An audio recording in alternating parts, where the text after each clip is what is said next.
Asian cup বাছাই পর্বের ভারত ম্যাচের আগে সুনীল ছেত্রীর প্রত্যাবর্তন ভাবাচ্ছে না বাংলাদেশকে, এমনটাই দাবি করলেন জাতীয় দলের হেড কোচ হাভিয়ার ক্যাব্রেরা। সৌদি আরবে দ্বিতীয় দিনে জিম সেশনের পর এই কথা জানান তিনি। ইতিমধ্যে দলের সাথে যোগ দিয়েছেন ডিফেন্ডার রহমত মিয়া। ভিসা জটিলতায় দলের সাথে সৌদি আরবের বিমান ধরতে পারেননি রহমত শাহ।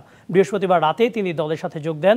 শুক্রবার সকালে জিম সেশনে অংশ না নিলেও মাঠের অনুশীলনে যোগ দেবেন তিনি। 25শে মার্চ এশিয়ান কাপ ফুটবলের বাছাই পর্বে বাংলাদেশের প্রথম ম্যাচ।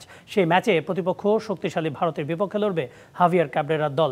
ম্যাচের ভেন্যু শিলংয়ের জওহরলাল নেহরু স্টেডিয়ামে। কথা মাথায় রেখে লাল সবুজের কন্ডিশনিং ক্যাম্প হচ্ছে সৌদি আরবের তাইফে।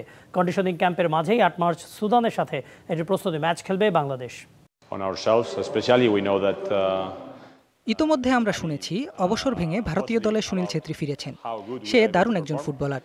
সম্প্রতি আইএসএলেও সে ভালো খেলেছে, তাই স্বাভাবিকভাবেই তাকে দলে ডাকা হয়েছে। আমরাও তাকে ভালোভাবে চিনি, তাই খুব একটা দুশ্চিন্তা করছি না।